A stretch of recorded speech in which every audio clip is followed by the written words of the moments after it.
This is Dev Propulsion Labs, the podcast about building successful developer tools, hosted by evil Martians. Hi, this is Dev Propulsion Labs, and I'm your host, Victoria Melnikova. I'm thrilled to introduce today's guest. Please welcome David Heinemeier Hansson, also known as DHH, co-founder of Basecamp HEY and creator of Ruby on Rails. I want to start this episode by introducing you, but I'm afraid that I'm going to butcher the full list of accolades you have.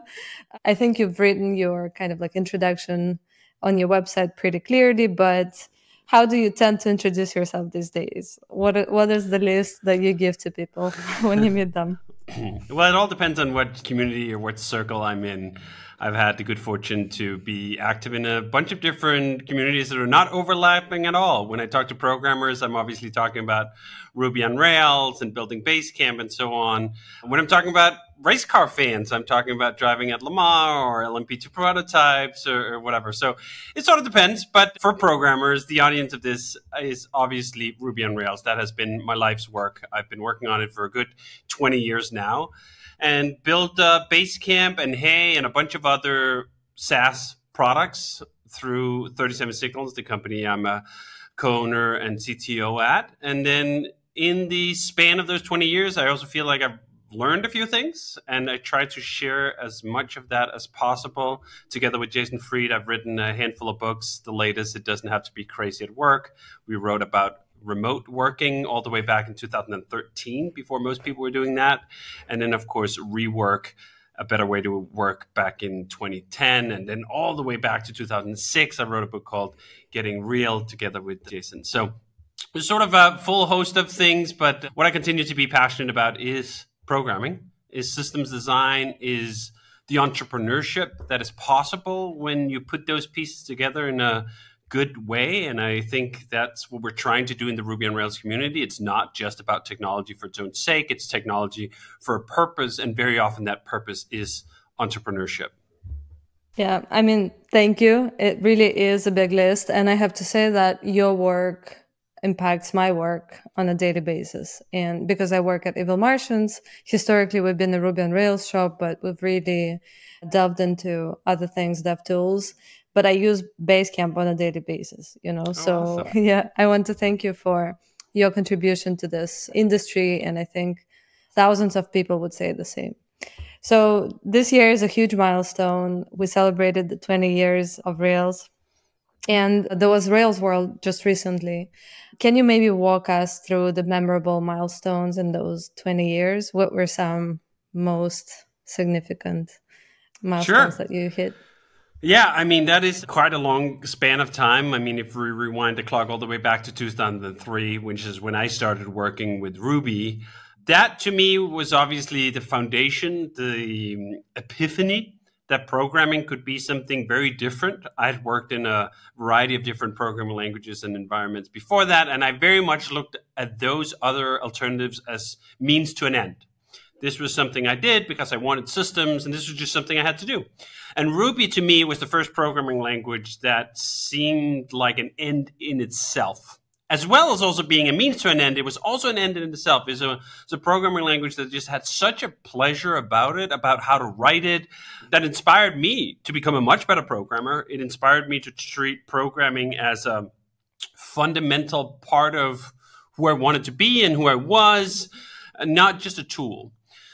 So that encounter with Ruby back in 2003 was the original foundation. And then, of course, in 2004, in February, I think February 4th, maybe, was when we first released Basecamp, which was the first system ever built with Ruby on Rails. It was the bedrock of the system that we carved out, that I carved out Ruby on Rails from. It was in a series of extractions from it. And I think the history of Ruby on Rails is to some extent tied up in that. If Basecamp had not been the success it was and is, I don't know if I would have had the ability to continue to invest in Ruby on Rails and be so focused on it for so many years afterwards. So I think this is, again, one of those areas where entrepreneurship and commerce and business overlaps with the positive stories we can tell in the open source community. And then in late 2004, I presented Rails at the third International Ruby Conference, I believe it was, which was kind of fun to show it to the American audience of Ruby enthusiasts. I remember vividly asking the audience of about 40 people, how many people work professionally with Ruby? And like one hand went up and my hand went up.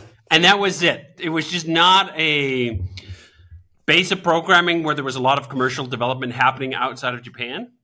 And it's really been satisfying to see, or was satisfying to see, how quickly thereafter we were able to, I don't want to say turn that around, because there were a lot of people who were just doing Ruby for the love of Ruby, and that's a beautiful thing. But it's also quite beautiful if you could do Ruby for work, for pay. If you can get paid to write this beautiful programming language, that certainly enables a lot more people to spend a lot more time with Ruby, which I think is certainly a net good thing.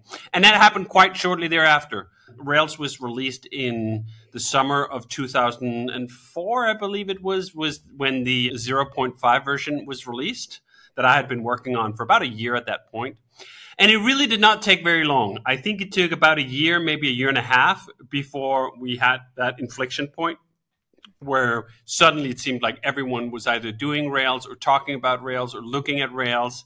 And a whole host of very influential startups came out of that era. This was right around the time that Shopify, for example, was formed. I believe Toby started working on that in maybe 2005 or 2006. The original Snow Devils snowboarding e-commerce site that turned into Shopify was founded then. A couple of years later, we had GitHub, which is obviously one of these other things that completely changed how all open source developers, more or less, develop open source today. That was started on Ruby on Rails. And then you have everything from Twitter and Airbnb. Some of them started on Ruby on Rails. Some of them still use it to some extent. But it was clearly a very special time, a resurgence of interest in the web, the whole Web 2.0 movement that it was called at the time. And before everything was kind of solidified or swallowed up in a handful of fewer platforms. So I think that was a really exciting time. I'd say for sort of the Ruby on Rails history, the merge with MERB, which was another web framework in Ruby in, I believe, 2009, was really influential. I think the MERB project brought a bunch of good ideas around extendability and so forth into the Rails ecosystem. And it also, I think, provided us with a special, I don't know if I want to say harmony, because it's not always been harmony and there's been plenty of, I don't know, controversies over the years. But this idea that Ruby and Rails were linked at the hip provided a bunch of advantages, I think, to both communities.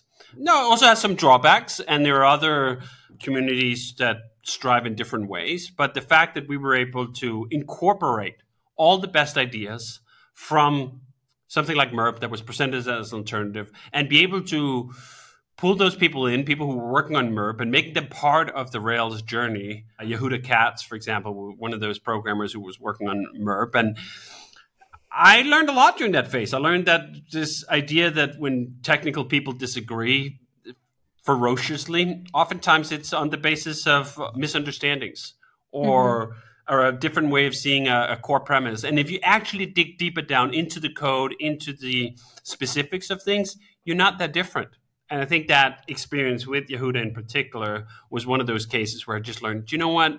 You got to have a certain distance to the inevitable controversies and disagreements that happen and are healthy to happen in the programming worlds, because oftentimes, you know what, we don't see things as differently. That doesn't mean we agree about everything, certainly not. But if you are already a Ruby programmer and you already enjoy Ruby, I'm pretty sure that we're going to agree on like 90% of the most important big questions in the programming world. And then after that, I mean, there's just a series of amazing releases that we've done over the years. If we take something from the more recent times, Rails 7 was, to me, just such a monumental release because it allowed us to present a complete story about how to build for the front end. Rails has always lived in the world of JavaScript because JavaScript is what you have to use for a web browser to provide dynamic features.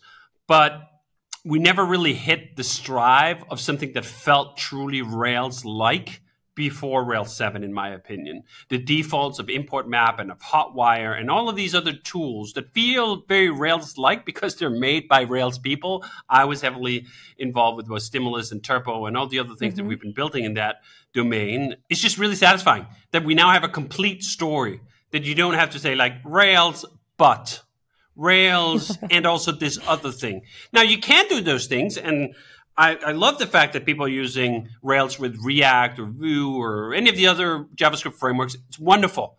It was not wonderful that it felt like you had to. It was not wonderful that someone just learning Rails for the first time kind of felt like they also then have to learn all the intricacies of JavaScript build pipelines or JavaScript front-end frameworks. The fact that someone can build a new amazing application today just with the tools that in the default box of Rails, that is both a huge accomplishment, but also just a huge satisfaction of what we've been building for 20 years, that all of these things can line up in a way that come together in a cohesive package of development, joy, and productivity. And as I talked about in my keynote at Rails World, I think the time is just right. Like all of these things coming together right now when the economic forces are what they are, when people are suddenly pushed to do much more with far less, fewer people, less time, smaller budgets. All of these constraints speak in the favor of Ruby on Rails, speak in the favor of full stack developer, or as I call them, Renaissance developers at Rails World. This idea that single individuals can have tools so powerful that they can build entire systems on their own. That is a sort of beautiful, almost futuristic notion for some people, I think, today, who scarcely even believe the idea that you can have a single programmer who can both deal with the back end and with the front end and build something great. I think we have to hold on to that vision. We don't want to give up on it. We don't want to concede that to build a new application today, you need to have a team of 20 just to get started. That's complete and utter nonsense. So anyway, we could talk about all of the history of Ruby on Rails for hours on end. There's been so many wonderful highlights and so many fun controversies at times and so many zigzags. And we are still here. And not just still here, we're alive and kicking harder than we've had for a very long time. So it's a super exciting time to be in Ruby on Rails. I mean, it's a whirlwind. First, I want to second your idea about the Renaissance developers, because we on the receiving end, we see a surge of very exciting startups that come to us for full stack Ruby on Rails development, and we see really talented founders that choose that stack, for a reason. And that's a very great sign. So you're definitely onto something. And maybe there is another surge of guys like Airbnb and Twitter, but full stack Ruby on Rails. We'll see. I also want to get a little bit more personal, because 20 years is a big chunk of life, How have you changed during those 20 years, and how has that impacted Ruby on Rails? And everything you did, actually, not just Ruby on Rails. I mean, I'm 44 years old now, so 20 years is almost half my life. It's certainly half of my conscious life, which is a pretty big chunk.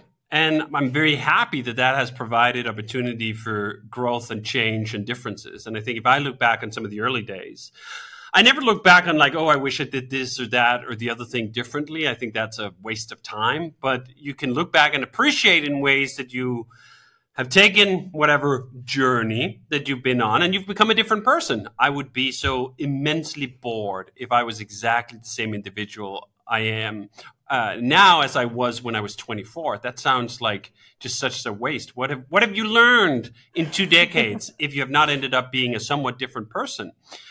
I think when it comes to Ruby on Rails and community engagement, I've certainly changed my tack on some things. I had a more evangelical streak, I think, in the early days of Ruby on Rails, a more singular focus of trying to convert people by almost force of argument.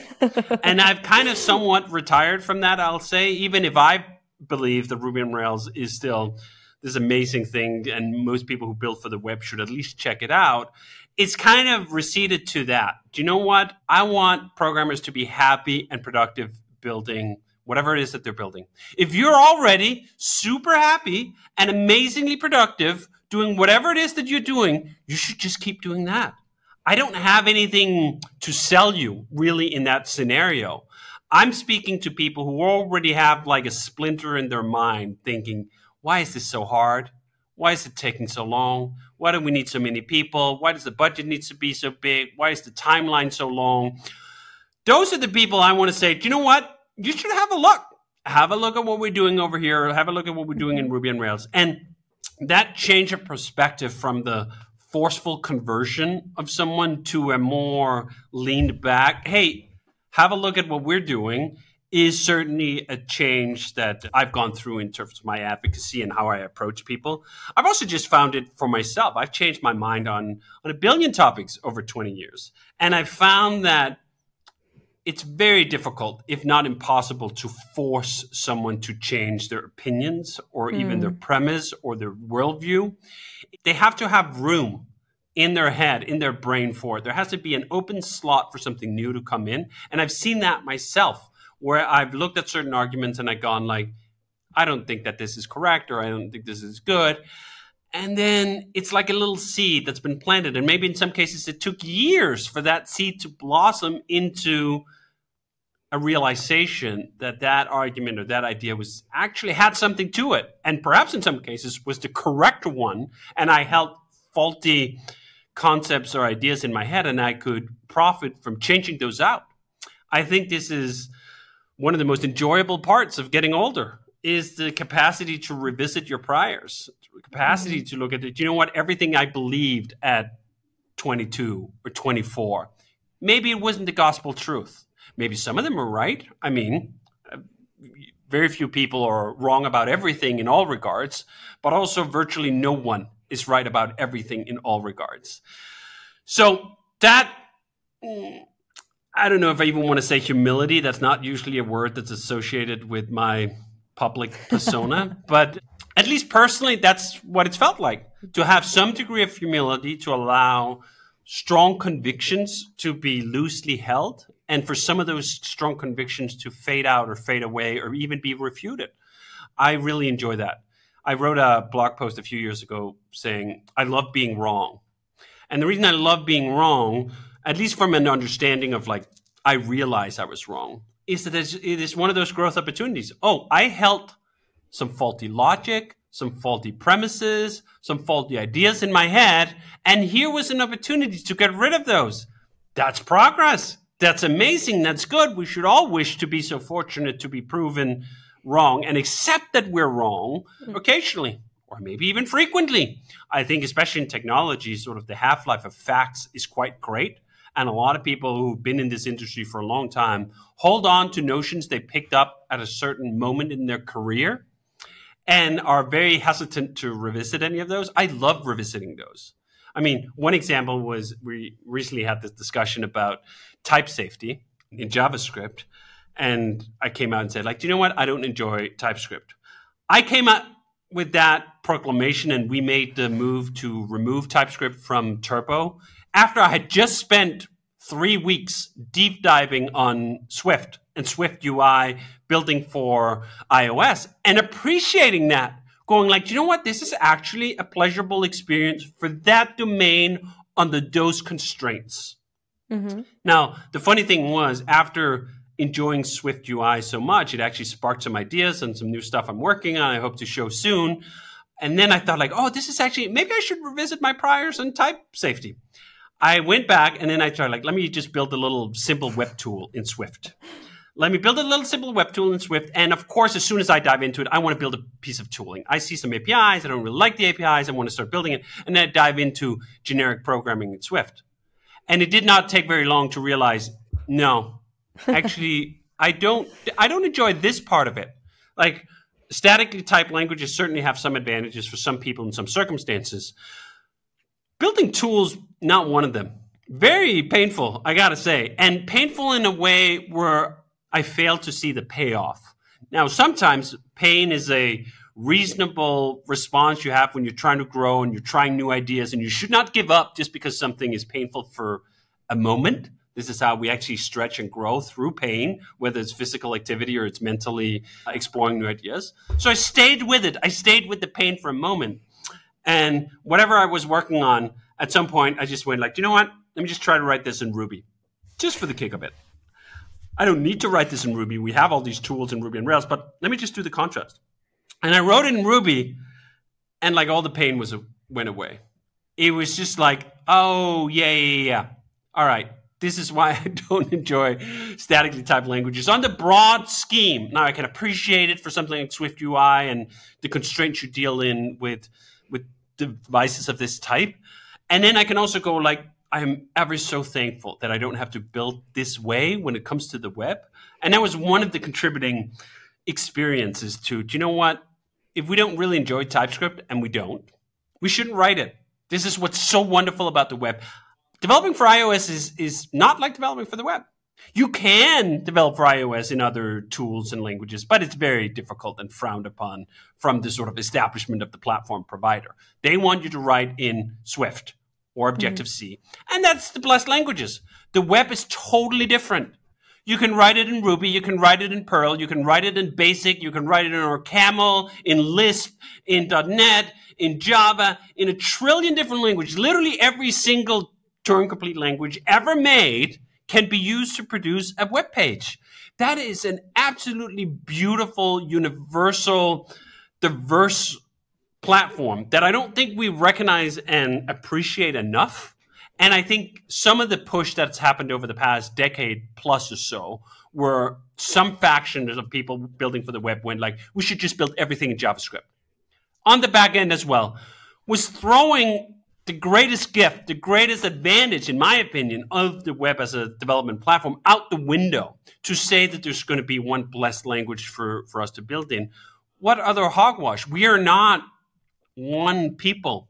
We're not one mind. Programmers don't all come out the programming factory with the same presets. Some programmers really enjoy type safety, whatever that means to them. And some, like me, are great fans of dynamic typing, of duck typing, of the Ruby way of building software. And trying to force us all into one prescription or one paradigm would be an absolute travesty. It would render whole categories of happy programmers today entirely unhappy. Now, in what service? To what end? Why should we do that? Can we not embrace the beauty of 1,000 different flowers of different colors and different smells and different textures and height and size and whatever? That's what the web allows us to do. So to me, this is why the web is the greatest software development platform the world has ever seen. And we should be oh so careful not to underestimate the requirements that puts on us to defend it, to push for it, to celebrate it. Great answer. Great answer.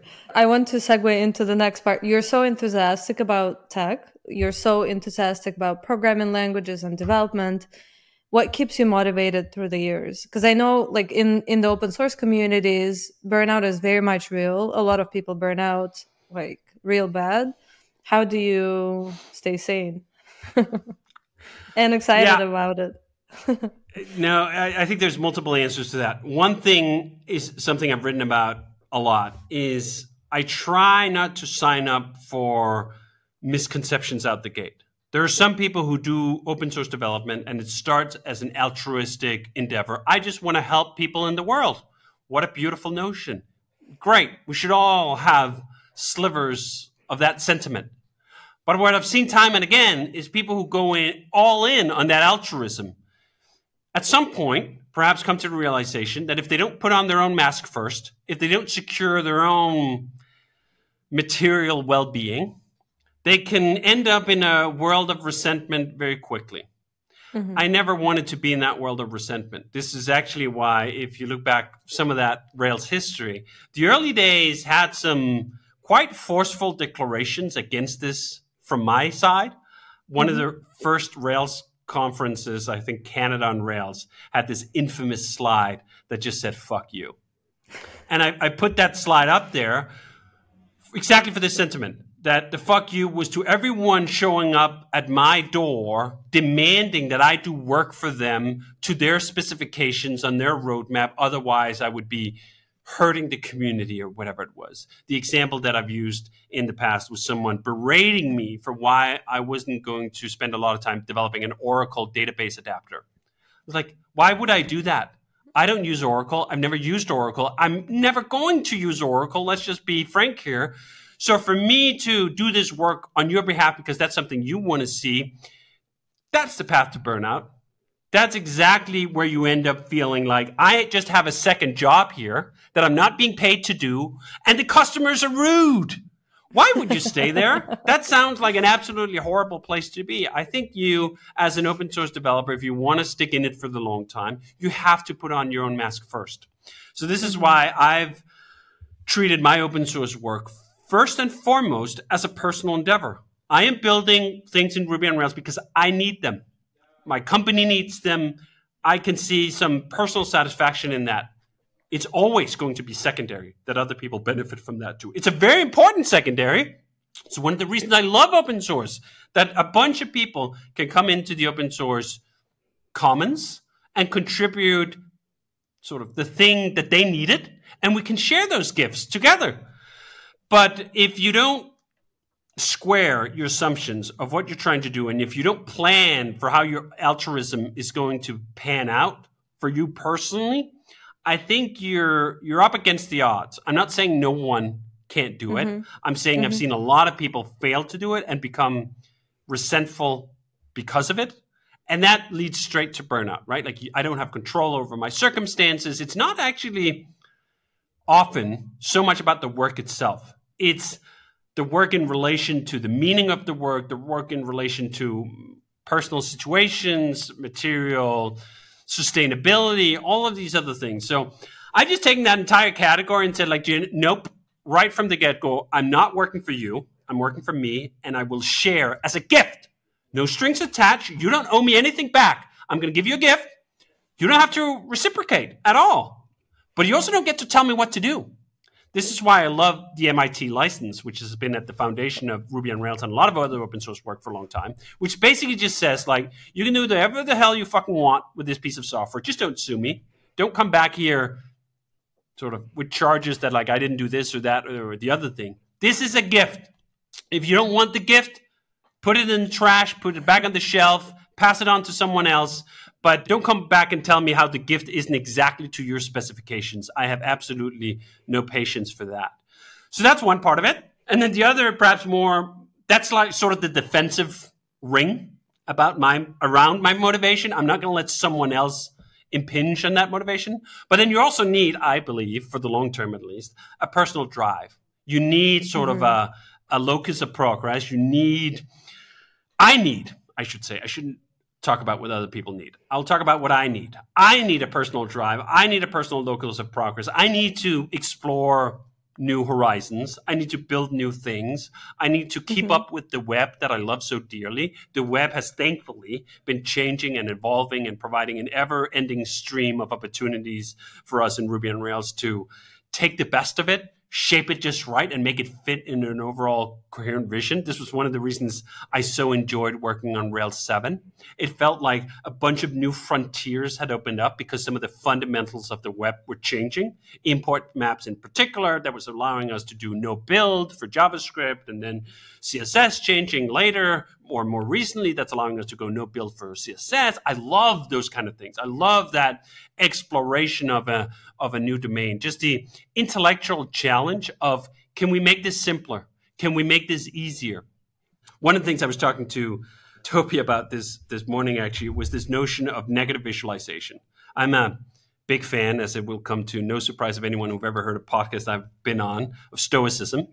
Stoicism is ancient Greek and Roman philosophy, and one of the mental gymnastics tricks or exercises that they have is this concept of negative visualization, where you imagine that however you have it right now, well, things could be a lot worse.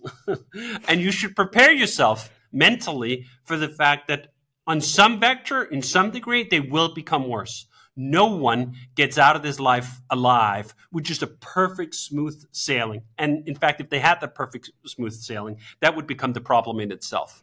I love this. I think it was Dostoevsky on the fact that people are not so much problem solvers as problem creators. And I totally see that, right? Lots of people who have all the trappings of whatever looks like success end up in complete disarray because we deal poorly with the fact of not having challenges and not having meaning and obstacles to overcome. Anyway, negative visualization is this technique where you imagine that something is going to go wrong, or preferably even horribly wrong.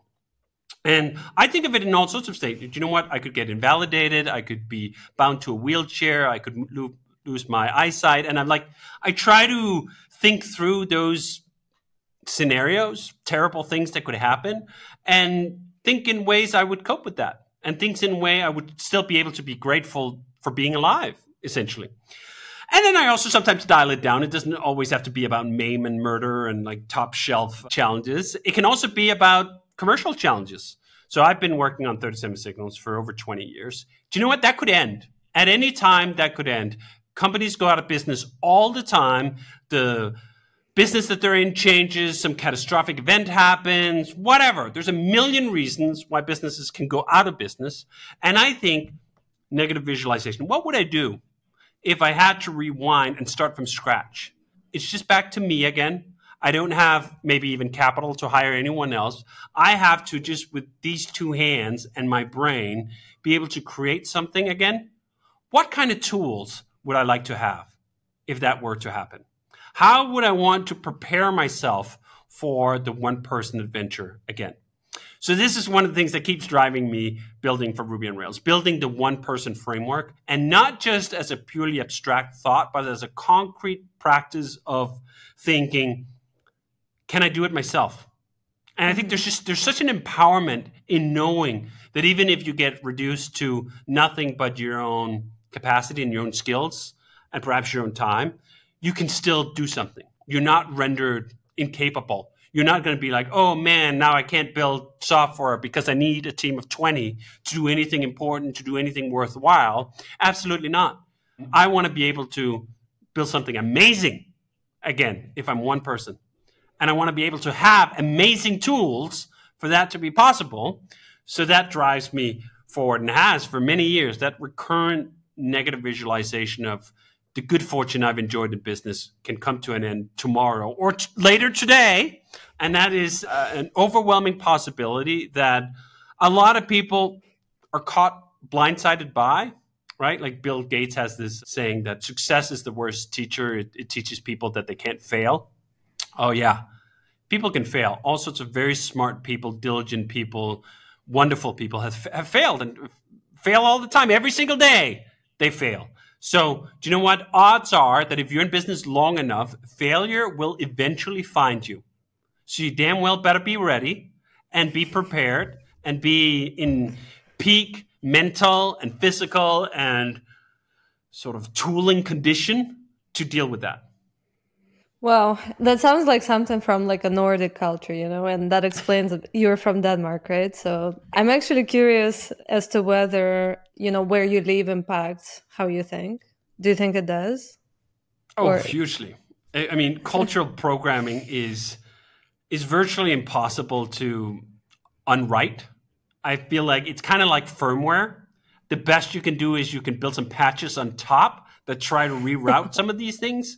But if you grow up in a certain society, you will be marked by that society for life. That's just what it is. Now, again, are there spectacular individuals who are able to somehow completely uproot and unprogram from where they came from? Maybe. Is that the reality for 99.999% of people in the world? Absolutely not. So one of the things that always amuses me is that the racing world is intensely international. There are racing teams and professionals from all over the world, and we meet at very regular intervals. Whenever there's a race, you see, oh, here's the Italians, here are the Russians, here are the Germans, here are the Spanish, here are the English, here's the Americans. And it is such a reminder, gathered in this one place, that the cultural firmware programming is so deep. Because whenever I go to a race meeting, I always think like, holy shit, the Italians are so fucking Italian. The Germans are so fucking German.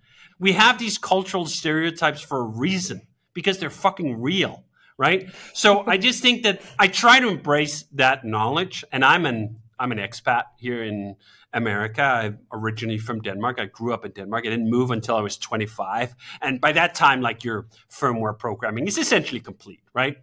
I embrace the challenge of living in a new different society, the American society, which actually, to some extent, even though I have a ton of Danish programming in me, did connect to some of the parts that did not always feel so Danish in me. Denmark has a lot of, like janteloven is one of those things you might have heard of. It's kind of, the UK has the tall poppy syndrome. This idea, don't think you're too much, don't think you're too smart, don't think you're too good, like just fit in, accept the norm, whatever. And I could totally see, it's funny, I remember when I moved from Denmark, I thought like, do you know what, this is one of the worst things about Denmark. Why do we have to keep people down? Why do we have to constrain all this ambition, whatever? And then I moved to America and I went like, wow, amazing. Here's a country that's culturally on that barrier, totally in the opposite direction. We will absolutely applaud ambition. People are so excited when things go well for you. Again, cultural averages here, not that there are haters everywhere and the people who don't want you to succeed and whatever. But on a whole, I've never found a country like America that has such a cultural firmware programming to encourage entrepreneurship and ambition and success and all these other things. And then you also got to look at the fact that, you know what, all of these things produces that society. And that society has brought a bunch of good things to the world. And holy shit, this is also fucked up in all sorts of peculiar ways. And it is fucked up because of that. Like these things are interconnected. And then I go back to Denmark and I go like, I marvel at how well things are run, how equal everything feels, like we're all in the same class, whatever. I just spent 3 years living in Copenhagen. And at first glance, I go like, this is some sort of utopia. It's amazing what you can do, the civic orderliness and togetherness and whatever. Yeah. And you get it because of that. You get it because the box is quite small and it's quite tight and the norms are enforced fiercely and vigorously. And it doesn't actually permit a whole lot of diversity of experience or thought or whatever. It's a highly homogeneous society. And wonderful for the Danes. Great spoils to the Danes because of it. But then don't think that within that tight box, you're going to get the entrepreneurial spirit of America. That's just delusional. So this is just all to see, like I've recognized, that's much the same, the discussion we just had about the web, where people can like dynamic typing, they can like static typing, like we should embrace all of it, and there should be places for all of it. I don't want to turn Denmark into America, absolutely not. But I did, for a while living in America, wanted to turn America into Denmark. And I've come to realize my mistake. First of all, it's a complete fool's errand. It's not going to happen, right? As we've talked about, the firmware programming of cultural settings changes at a glacial pace on the scale of decades or centuries. So it's just not feasible to do it. But also, I think the greater realization, it's not desirable. In my current optics, America is good.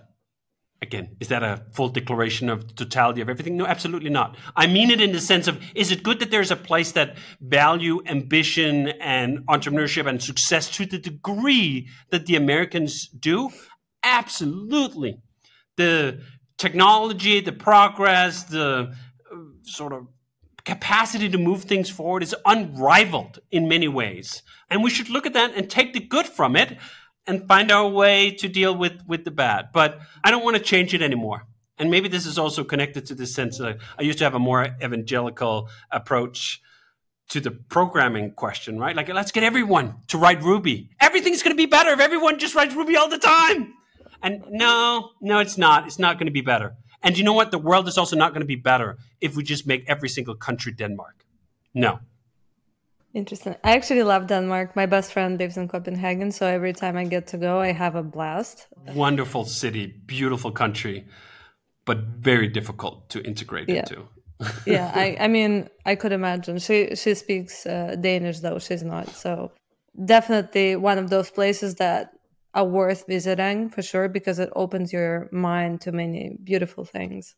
I also want to touch on books a little bit, because you've written quite a few books that are well recognized. They kind of, as you said, predicted what was going to happen, right? Like the remote became the norm when the COVID hit, but you made it the norm for you way before. So can you talk a little bit about the books, and maybe do you have any ideas in your books that have changed that you would like to go back and update if they were like on the web or something? Yes, I will say. So one of the themes that's been ongoing in a lot of our books, both in It Doesn't Have to Be Crazy at Work and Remote and Rework really, is to sing the counter melody of the American ode to overwork. Like American entrepreneurship, I should say, is so tightly connected to the notion of overwork as just an unqualified good thing. Oh, you should try to outwork the competition. If the competition is working 60 hours a week, you can work 80 and you can beat them if you're working 80. And I think we've long had a very strong, fearful argument against that. And I still am totally on team sane working hours most of the time. What I've come to accept is that there are also perhaps certain domains or certain endeavors, certain times where some degree of stretch is good. That maybe we've over-indexed as a counter reaction to the insanity that is the frivolous, meaningful degree of overwork that often happens in American companies, over-indexed on calm at all times for all purposes and all missions and all people. Mm-hmm. And I think it's one of those things, perhaps it comes from that Danish firmware programming. Like Denmark is a very calm country, virtually 99.9% of the time. Comparably speaking, not a lot happens, right? In terms of chaos and in terms of tumultuous circumstances. That's just not the American or the Danish way. It is the American way a little bit. And I've come to appreciate to a greater degree the upside of a bit of chaos, the upside of a bit of stretch. And I think this is one of the, sometimes it needs to be personified. I recently read the Elon Musk biography by Walter Isaacson, and I recommend it to anyone. Not because you're going to read that book and think, holy shit, Elon Musk is the second coming of Christ and everything he does is wonderful and he's just a great person. You're not going to think that. I mean, I'll give the spoiler away. You're going to think, this guy is nuts. But also, we should have some nuts people in the world doing some nuts things. Like, I'm never going to launch rockets to Mars and figure out how to land them on a pad and reuse them. You need crazy people like Musk to get to some of that. Same thing with Tesla. Kickstarting sort of a transition to battery-powered car and the way that that was done requires someone delusional, requires someone megalomaniac. You have to think you're grander and bigger than most people to be able to do that. And I've come to appreciate to a greater degree the upside of having some of those lunatics amongst us. Mm-hmm. And I mean, I say that with love. I think we're all lunatics in our own special ways. But Elon is it in a very public way, I should say, which is highly polarizing. And I completely understand why it's polarizing, right? I can completely understand why someone goes like, do you know what? He's just an asshole. And yes, I'm sure he is a lot of times to a lot of people, sometimes on public display. And I'm sure he would even cop to that. And some of that is just like, do you know what? That comes as a part of the package for some individuals. Now, I'm not that individual.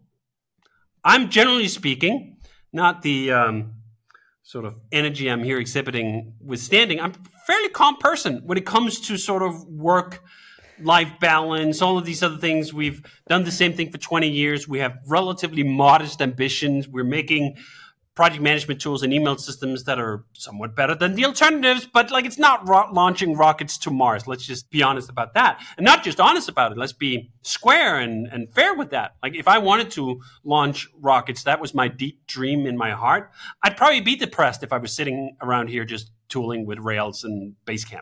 It would not fulfill it. Now, that's not my mission. It's not my desire, but I do believe we need some crazy people to push the envelope. Mm-hmm. It's also more interesting. This is the other thing. When you've lived, again, now I sound like an 80-year-old person, but when you've lived long enough, novelty and interestingness and twists in the story has a quality all of its own. Now, it doesn't mean all those twists in the story are good, but it does mean that, you know what, life is a little more interesting when everything is not so fucking predictable. And I've come to embrace some degree of unpredictability and cherish it even. That, you know what, it's good. What are we made of? Let's get some tests here. Let's render some of this endless rhetoric about who we are against the reality of what we will do. And I think that's just part of the allure to me about the regional differences. And we talk about regional differences in programming. There's different paradigms. There's different languages. There's regional differences in life and society. The Italians are different from the Germans, are different from the Americans. And you go like, thank heavens, I would be so fucking bored if we were all writing Ruby and we all lived in fucking Copenhagen and we all had like a prime minister who could bike to parliament every day. Do you know what? I don't want to live in that world. This is a revolt against the utopia. I think this is one of those sort of literary pursuits I've really dug into. Both Orwell and Dostoevsky and a bunch of other writers have wrestled with this idea that humans keep saying they want utopia. They keep saying they want heaven. But they're awfully vague about what utopia and heaven actually looks like. It's something about whatever respite they can get from the current troubles that are dealing with them. Oh, if they don't have enough money, in heaven you'll have all the money in the world. This could go very controversial quickly, so let me just tap it right there. Just this idea that humans, they don't know what they fucking want. They think they want heaven. They think they're problem-solving animals. What they actually are problem-creating animals, and that they would pick hell over heaven 5 minutes after being bored out of their brains in a puffy cloud where there were no challenges or obstacles to face at all. That sounds like an idea for a new book, actually. Yeah, I mean, yes, maybe the next book will not be sort of within the fine constraints of just a business. It will venture into some of this stuff. But yeah, let's see. It's certainly the things that just keep me interested, keep me thinking. I mean, this is as we talked about, what keeps you interested after 20 years. I always think like, do you know what?